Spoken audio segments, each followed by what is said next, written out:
Maulan dito sa amin guys, pero hindi naman siya masyadong malakas. Ano lang, medyo amon-amon lang konti siya. Konti. Pero ano siya yung ambon na parang may kasamang malaki ang bagsak ng ulan.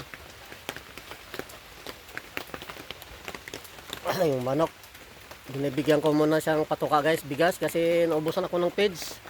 Hello guys, ay tayo kakain na guys, ay tayo ano na. Ang oras ngayon guys ay alas 10 na. Tayo kakain na guys. Merinda. Ang ulam ko guys ay nilagang talong. Nilagang talong lang guys at tinitimplahan ko na ng suka, asin, bitsin. Okay na yan guys sa akin.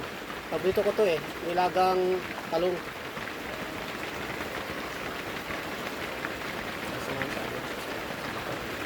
Okay guys, kain tayo. Kain tayo.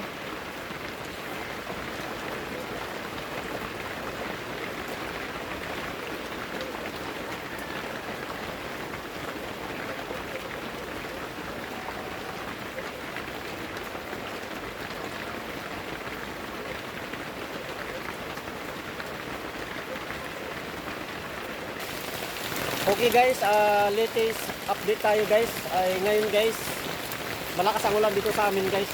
Malakas kasi yung bagyo na parating na dito na sa parte ng Luzon.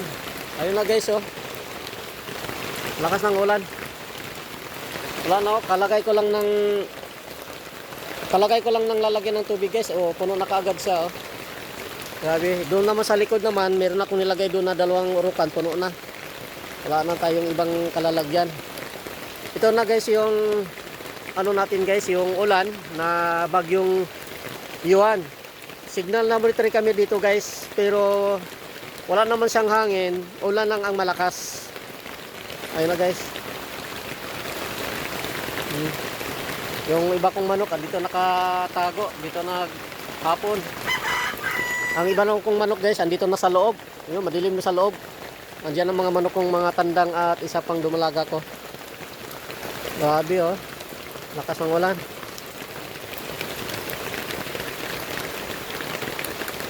So, nalulubo na yung ano guys oh, yung luna kasi ang bubong ko guys. Ano na oh.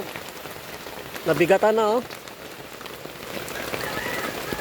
Oh, may punong tubig oh. Ang bigat. Bala ko nga sana butasin ko para dito na lang bumagsak ng tubig. Pero sayang no.